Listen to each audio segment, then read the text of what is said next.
Hello my dear friends, आज ऐसा एक टॉपिक के बारे में बात करने वाली हूँ कि एम्ब्लियोपिया एक कंडीशन है, वो लो विज़न है क्या। अब फ्रेंड्स मैं बताना चाहूँगी कि एम्ब्लियोपिया लो विज़न जैसा नहीं है। Amblyopia is not low vision. Okay, amblyopia को लेज़ी आई बोला जाता है। लेज़ी आई मतलब, लेज़ी मतलब क्या होता है, आलसी होता है ना। तो एम्ब्लियोपिया मतलब लेज़ी आई यानी आलसी आई। तो ये आलसी आई क्यों बोला जाता है, why is it called lazy eye, ये मैं डिस्कस करने वाली हूँ आज आप लोग के साथ। ओके, बहुत इंटरेस्टिंग एक कंडीशन है। मतलब इंटरेस्टिंग तो डेफिनेटली है, क्योंकि नया कुछ जानने को मिलेगा, सीखने को मिलेगा आप लोग को। पर बात यह है कि इससे हमको कैसे राहत मिलेगा, वो चीज़ भी मैं आप लोग को बताने वाली हूँ। ये एम्ब्लियोपिया जो कंडीशन है ना, मोस्टली एम्ब्लियोपिया हमको एक ही आँख में होता है। ओके, एम्ब्लियोपिया एक ही आँख में होता है, वेयरएज लो विज़न का अलग अलग कुछ कंडीशंस था। वो वाला वीडियो आप देखेंगे तो आप लोग को पता लग जाएगा। ओके, तो लो विजन्स का कंडीशन अलग अलग था, पर एम्ब्लियोपिया क्या होता है, एम्ब्लियोपिया मोस्टली हमको वन आई यानी एक ही आँख में दिखाई पड़ता है। लेकिन कभी कभी किसी किसी पर्सन में एम्ब्लियोपिया दोनों आई में भी हो सकता है। अब देखिए, हमारे जो आँख है, ये जो टू आइज़, ये दोनों आँख काम करते हैं ब्रेन के कोऑर्डिनेशन के साथ, है ना। यानी आँख से क्या दिखाई देता है वो चीज़ को रिकॉग्नाइज करने के लिए हमको ब्रेन तक जाना पड़ेगा, है ना। नर्व से ब्रेन तक वो जाना पड़ेगा चीज़ें, वो information. According to that brain से और आई का कोऑर्डिनेशन के चलते हमको पता लगता है कि या this is a cycle, this is a chair, this is a table, this is a laptop, whatsoever, जो भी चीज़ हो। ओके, तो दोनों आँख अपने आप काम नहीं करते, ब्रेन के साथ कोऑर्डिनेशन में, in coordination with the brain उन लोग काम करते हैं। तो कई बार क्या होते हैं, ये जो ब्रेन होता है हमारा, ब्रेन को अब क्या होता है कि दोनों आँख से ही सिग्नल मिलना पड़ेगा ना, है ना। दोनों आँख से सिग्नल मिलना पड़ेगा कि ऐसा ऐसा एक चीज़ है सामने, तब ब्रेन से पता लगेगा कि हाँ ये ही चीज़ है, तो हमने आइडेंटिफाई कर लिया। तो कई बार क्या होता है, ये जो दोनों आँख से सिग्नल जाना होता है ना ब्रेन तक, तो वो में ब्रेन को कभी कभी किसी भी एक आँख का सिग्नल पहचानने में दिक्कत होता है, यानी वो पहचान नहीं पाते हैं। तो ऑब्वियसली ब्रेन क्या करते हैं, दूसरे आइज़ के, दूसरा वाला आई, जो दूसरा हमारा आई है, वो आई के ऊपर रिलाई करते हैं, यानी डिपेंड करते हैं। तो दूसरे आई से जो सिग्नल गया उसी हिसाब से ब्रेन इंफॉर्मेशन को हमको दे देते हैं। ओके, तो ये आई, जिस आई से सिग्नल ब्रेन को नहीं मिल रहा था किसी भी कारण के वजह से, तो वो आई अपने आप लेजी यानी आलसी जैसा हो गया है, हो जाता है। मतलब ये आई आलसी रहने से भी हमारा काम पूरा चल रहा है, ब्रेन को इसी आई से तो सिग्नल मिल ही रहा है ना। तो इसी तरीके से ये आई हमारा एम्ब्लियोपिक हो गया, यानी लेजी आई बन गया। ये होता है एम्ब्लियोपिया कंडीशन। अब दोस्तों, ये हमारे ब्रेन जो एक ही आँख में डिपेंड करना शुरू कर दिया, दूसरा आँख में डिपेंड करना ही बंद कर दिया, इसके चलते क्या होगा, ये दूसरा आँख जो थोड़ा सा पुअर था ना, थोड़ा सा मतलब लेज़ी था, वो और ज़्यादा लेज़ी हो जाए। ये आई के साथ हमारा काम चल रहा है और दूसरा आई और ज़्यादा लेज़ी हो जाता है, यानी दूसरा आई का विज़न और पुअर होते चला जाता है। ओके, और ऐसा कंडीशन कितने में दिखता है, ऐसे कंडीशन हमको 3 आउट ऑफ 100 चिल्ड्रन में, 3 आउट ऑफ 100 पर्सन्स में हमको देखने को मिलता है। पर इंटरेस्टिंग पॉइंट ये है कि मैनी टाइम्स पेरेंट्स को पता भी नहीं लगता है कि बच्चे को एम्ब्लियोपिया है, जब तक वो बच्चे किसी डॉक्टर से, किसी ऑप्थेल्मोलॉजिस्ट से डायग्नोस ना हो जाए, यानी किसी ऑप्थेल्मोलॉजिस्ट डायग्नोस ना करे, डायग्नोस करके ना बताए, तब तक मैनी टाइम्स पेरेंट्स को पता भी नहीं लगता कि हमारे बच्चों को एम्ब्लियोपिया है। क्योंकि एम्ब्लियोपिया के चलते कोई ऑब्वियस डिफ़िकल्टी नहीं आता है, क्योंकि दूसरा आई तो काम कर ही रहा है ना। ये जो एम्ब्लियोपिया है ना, एम्ब्लियोपिया चाइल्डहुड में ही शुरू हो जाता है, लेकिन जितना ही जल्दी आप ट्रीटमेंट कर सकते हैं उतना ही आपको लॉन्ग टर्म में विजन प्रॉब्लम यानी देखने का समस्या से आपको राहत मिल सकता है, आप उससे बाहर हो सकते हैं अगर आप जल्दी से जल्दी इसको ट्रीटमेंट करवाए तो। अब फ्रेंड्स, एम्ब्लियोपिया अगर किसी बच्चों को है तो उनका कुछ सिम्टम्स हमको दिखाई देगा। सिम्टम्स में क्या आ सकता है, जैसे कि कोई भी चीज़ वो देख रहे हैं, लेकिन वो चीज़ एग्जैक्टली कितना नज़दीक में है और या फिर कितना दूर में है, वो चीज़ आपको वो परफेक्टली बता नहीं पाएंगे। नज़दीक वाला चीज़ भी उनको दूर जैसा लगेगा, दूर जैसा चीज़ भी, दूर का चीज़ भी नज़दीक जैसा लग सकता है। ओके, तो एग्जैक्टली वो चीज़ मैं देख रही हूँ, बट ये नज़दीक में है कि दूर में है वो मैं बता नहीं पा रही हूँ, बिकॉज आई एम एम्ब्लियोपिक, मेरे आइज़ में एम्ब्लियोपिया कंडीशन है। ओके, नेक्स्ट, बच्चे स्क्विंट कर सकते हैं, स्क्विंट हो सकता है। अब स्क्विंट क्या होता है, जैसे कि मान लीजिए आप दोनों आँख से जब देखते हैं ना, दोनों आँख का सिमेट्री होता है, मीन्स हम एक ही चीज़ को देखते हैं दोनों आँख से। ओके, अगर मैं अभी किसी एक मेरे लैपटॉप में देख रही हूँ तो राइट आई से जो पॉइंट में देख रही हूँ लेफ्ट आई भी ऑब्वियसली उसी पॉइंट को पकड़ के देख रहा है। Am I right? है ना? हम दोनों आइज़ के एक ही चीज़ को हम दोनों आइज़ से हम एक ही चीज़ को देखते हैं। ओके, पर जो बच्चे का स्क्विंट होता है वो बच्चे का, जैसे कि मान लीजिए दोनों आई बॉल्स का सिमेट्री नहीं रहता है, ऐसा होता है, देखने से हमको पता लग ही जाता है स्क्विंट। ओके, जैसे कि ये आई से भी हम अगर नाक के साइड में देख रहे हैं तो ये आई से भी नाक के साइड में ही देखेंगे, इस तरीके का। ओके, तो ऐसा करके हमको दिखाई पड़ता है। Am I right? So that is called squinting. तो बच्चे स्क्विंट कर सकते हैं।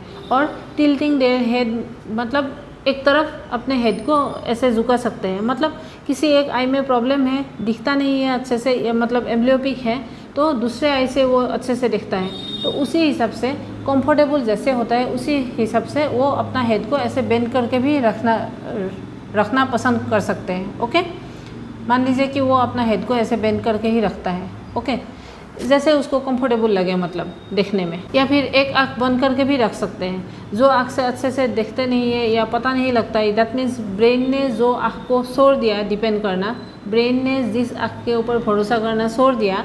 ओके, तो मतलब वीक आई, जो थोड़ा वीक था, तो वो आई बंद करके ही रखेगा बच्चे। दूसरे आइज से काम चल रहा है तो इसको बस खुलने को मन नहीं है, या फिर आदत पड़ गया कि आइज बंद ही रहे उनका। ठीक है, ऐसा भी सिम्टम्स हमको दिखाई पड़ता है।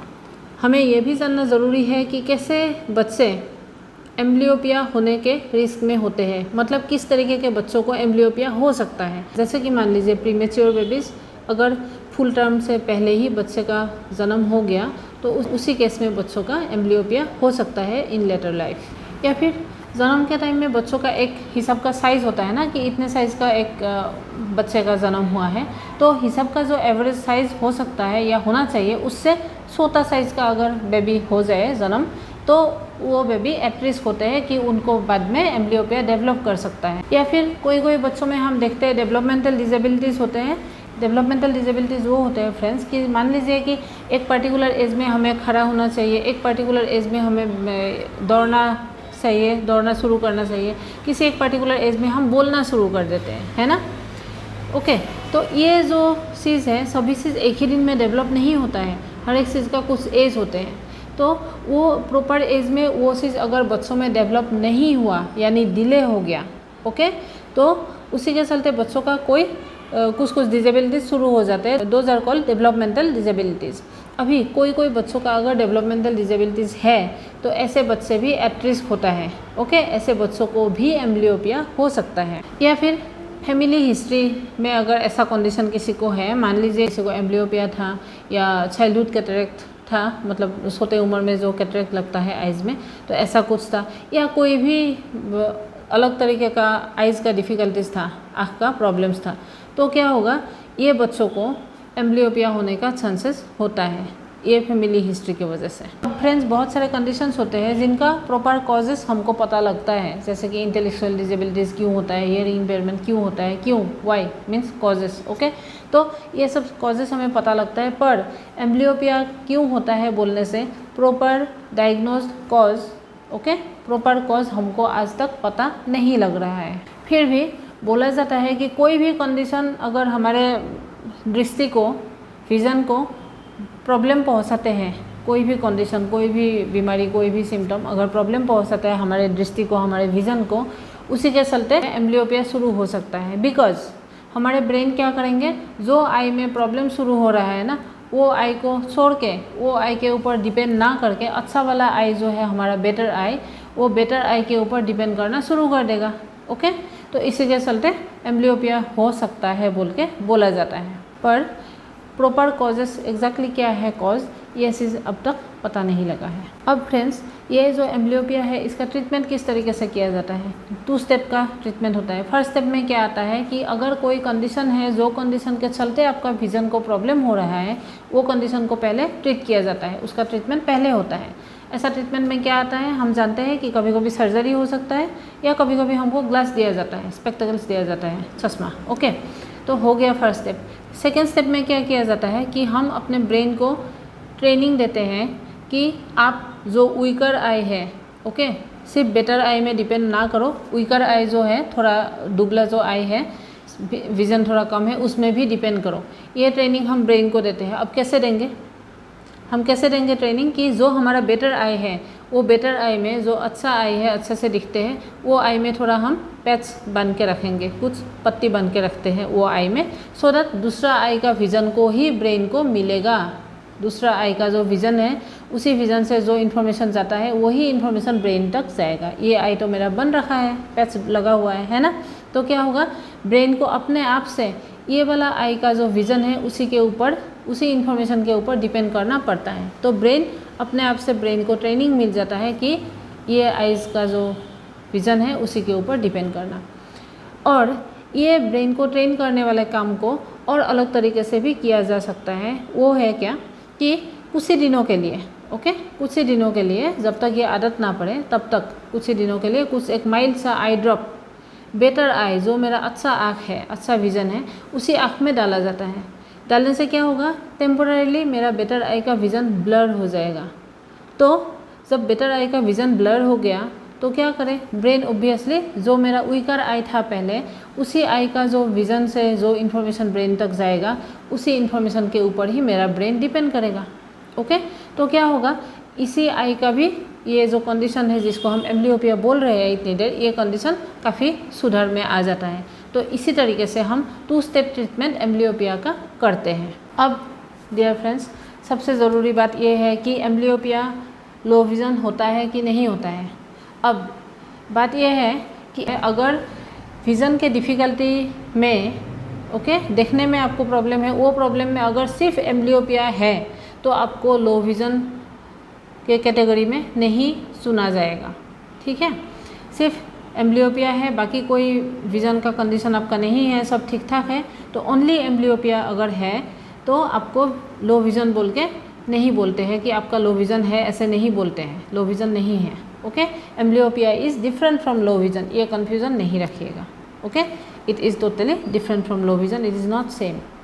तो इस एपिसोड में मैं इतना डिस्कस किया आप लोग के साथ। उम्मीद है कि आप सब लोग को आइडिया मिल गया होगा एम्ब्लियोपिया क्या होता है, ट्रीटमेंट कैसे हो सकता है। ओके, और सबसे ज़रूरी पॉइंट जो हमारा कन्फ्यूज़न रहता है मैनी टाइम्स कि एम्ब्लियोपिया और लो विज़न सेम है कि अलग है, ये भी जवाब मिल गया होगा। ओके, तो friends, thank you for watching, will meet soon again.